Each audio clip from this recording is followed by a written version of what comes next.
This is a short lesson about intensity of waves and what you have to know about it to solve your exam problems. Wave intensity is the power transmitted through a unit area perpendicular to the direction of wave propagation. So intensity is just the power of a wave per unit area. Which area are we talking about? We're talking about the area that a wave covers, that a wave takes over when it spreads out. Let's consider something that falls down into the water and disturbs its surface, creating a wave on it. This wave propagates and covers more and more space. How can we calculate the area of this space? This is the area of a circle, of course, and the area of a circle is pi r squared. So intensity equals power of a wave divided by this area pi r squared, and we already can notice this relationship between intensity and distance from the source of a wave. It's inversely proportional to distance squared. The next important thing, that intensity is directly proportional to amplitude squared, to the amplitude of a wave squared. Why? You might remember from simple harmonic motion that the energy of any oscillations is directly proportional to amplitude squared. And any wave is just oscillations propagating through space, and intensity is directly proportional to power, but power is energy per unit time. So intensity, of course, is directly proportional to amplitude squared as well. Don't be confused by these symbols for area and amplitude. The same symbols, they have the same symbols. So I usually use for amplitude something different like x, x0, xm, or you can use anything that you prefer. Just be careful, don't be confused. Usually I use capital A for area, of course. If we deal with 3 dimensions, so the area would be the area of a sphere, of course. For example, we have a source of electromagnetic radiation, for example, just light. And again, this electromagnetic wave propagates and covering more and more space, and the area of this space that it covers is the area of a sphere, and the area of a sphere is 4 pi r squared. Anyway, again, we can see that the relationship is the same. Intensity is inversely proportional to distance squared. Okay, that's all. Let's have a look on a problem. A satellite passing Neptune communicates with Earth using a microwave transmitter with an output power of 24 watts and wavelengths like this. The satellite's controller is located on Earth and at distance of like this when the signal is transmitted.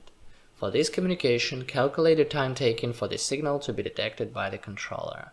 Okay, it's very easy. We just have to divide the distance by the speed of this wave. The speed of any electromagnetic wave is just the speed of light. We know the speed of light. So we substitute and get this amount of seconds, which is about 4 hours.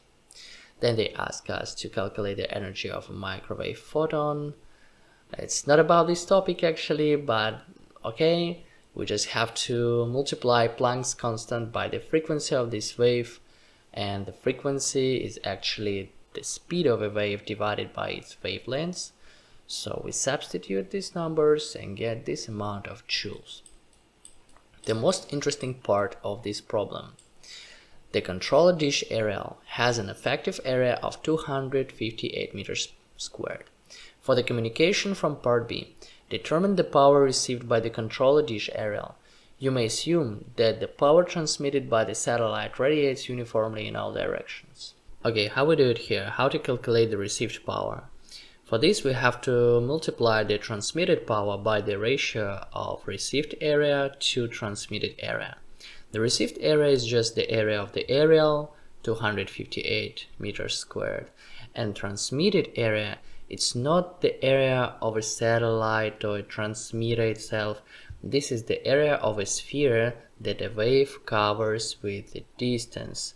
And of course we consider exactly this distance from Neptune to Earth.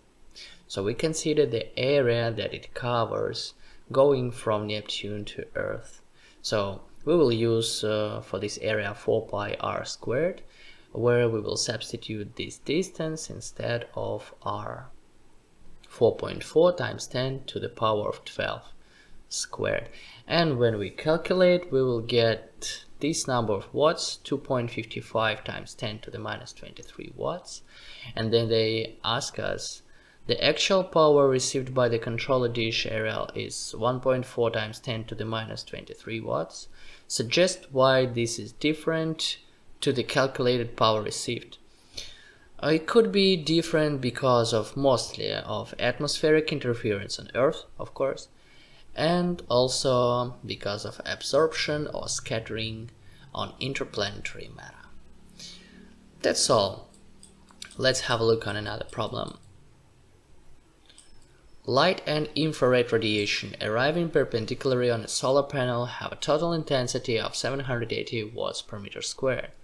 If the panel has dimensions like this, calculate the incident power. Explain why this power will change during the course of the day.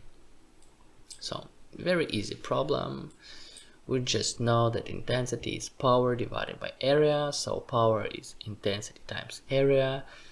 And we substitute, calculate, don't forget to convert the dimensions into meters SI system. And we will get 312 watts.